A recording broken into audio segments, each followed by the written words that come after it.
I said Meghan Markle is, of course, a lifelong feminist, which she's demonstrated by marrying a prince and giving up her job. What I discovered that she was hunting for a man in England. She wanted wealth and she wanted fame, and she targeted Harry. And this was the most savage tick yet. I mean, they actually call her a tick. Watch this. Yeah.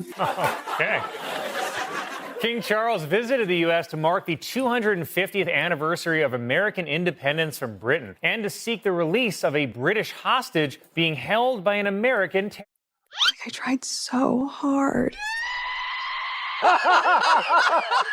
Did you like it?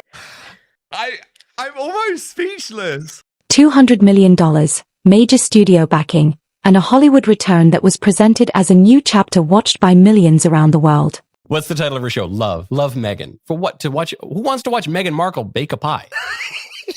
Yet the result became a talking point for an entirely different reason. The show did not finish near the top of the yearly rankings. It was not number 3 or even close. The figure that critics kept repeating was far lower, number 383. Oh my gosh, I worked so hard. Shut. You're an idiot. For comedians and late-night commentators, that became the moment they had been waiting for. The headlines practically wrote themselves. Yeah, they were very worried about their safety, which I get that aspect of things. After 6 episodes, I wanted to attack them. Some of the sharpest critics did not even need to invent jokes. They simply repeated the public record, the reviews, the ratings, and the reactions that had already entered the conversation. Then others joined in, adding their own increasingly brutal commentary. Meghan Markle was there, who's a huge celebrity. Yeah, you guys love Suits. Specifically, Prince Harry loves Suits. Yeah. He used it like Tinder. Yeah. That is the style of comedians like Jimmy Carr. He rarely raises his voice or appears angry. The humor comes from delivering the harshest observation with the calm tone of someone discussing something completely ordinary. Prince William or Prince Harry? Prince William or Prince Harry? Well, the royal family, right, if you can imagine, they're like our Kardashians. And Prince Harry is very much our Kanye. He occasionally dresses as a Nazi, and he fucked up. One simple line can sometimes capture the entire public debate. For some critics, the royal drama has transformed from a traditional institution story into something that feels closer to a modern celebrity reality series. Harry and Meghan say they'd now like to split their time between spending your money in the UK and spending your money in Canada. And that is where the criticism became more personal for some audiences. The debate shifted toward questions of money, public image, and whether celebrity lifestyles match the messages being presented. Donald Trump has had enough of them. He's privately savaged Prince Harry during King Charles's visit to America. Trump remarked to a British visitor when the conversation turned to Harry, "Can you take him back?" Everyone is fed up with the grifters. I mean, Trump has clearly had enough of the woe is me, ginger and whinger. Did you like it? I'm gonna come. Hollywood has always been a place where people can recover from controversy, criticism, and failed projects. The greater challenge is overcoming the industry's quiet judgment when audiences and executives decide that a project simply did not meet expectations. We love American telly. My brother's fiancée, Miss Meghan Markle, is on the American program Suits. Yes, Wednesdays, 8 p.m, USA Network. Check it out. She's amazing in it. Yeah?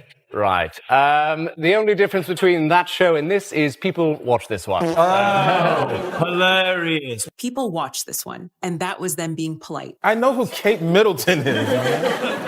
Beautiful woman. Yeah, I'm fine. Great mum. Whenever the kids are being fussy and not going to bed, she puts on an episode of Suits and they're out. So, What are you doing? Ow! Stop it! Stop it! Just give him a wet willy? Yes, in England it's called a moist Matthew. Many viewers watched the projects out of curiosity, while others interpreted the viewing numbers as a sign that public interest did not match the enormous attention surrounding the launch.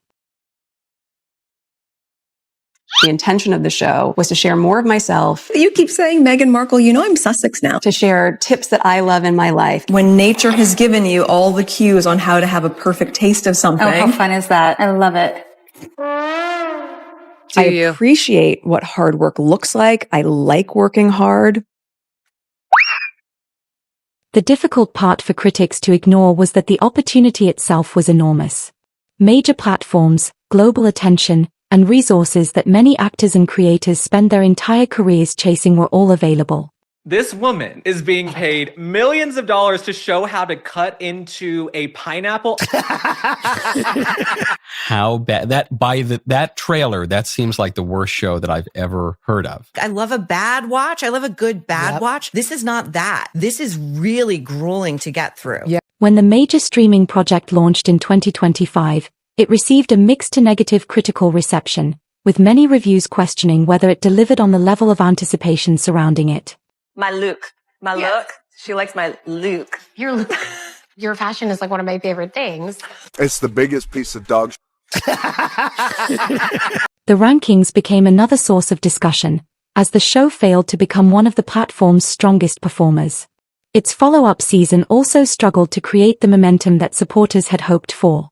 Your millions from Netflix for no one knows what. Put it with the rest of them. Prince Harry and Meghan Markle will still get paid millions of dollars for doing absolutely nothing. And that's just by Netflix. Why are we still here? Just to suffer.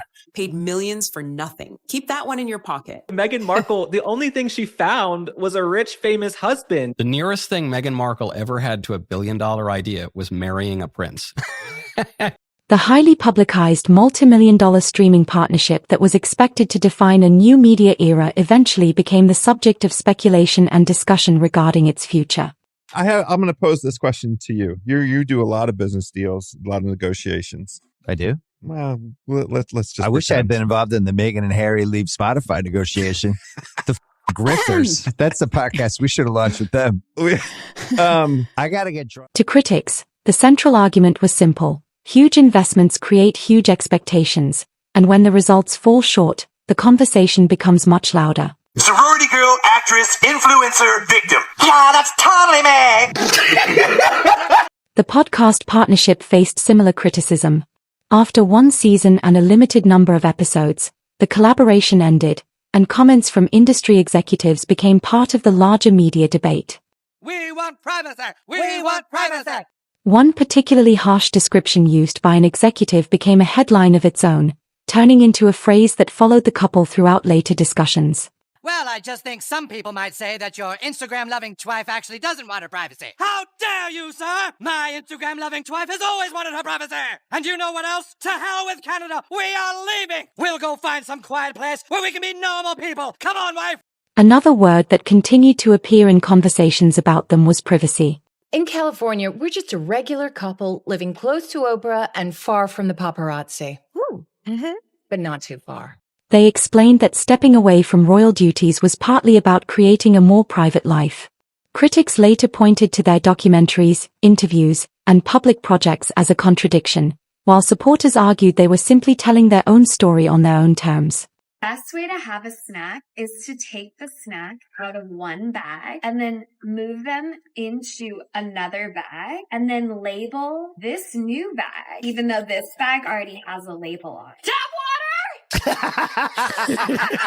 The contradiction became a target for satire, with television shows and comedians turning the debate into some of the most memorable jokes about celebrity culture. Meghan Markle has finally revealed why she and Prince Harry call each other M and H. What could it be? A mystery for the ages. I said H was H, H was out. H has been, H is, and H called me in with H, and H was out, and with H. One famous parody captured the criticism in a short phrase, wanting distance from the spotlight while still remaining close enough to benefit from public attention. Oh my God, that hat. Oh God. He's so hot. Look at him. Isn't Prince Harry? She bagged a fox. Ultimately, many critics argue that the controversy is not about breaking rules or committing wrongdoing. It is about the gap between the image being presented and how the public chooses to interpret that image.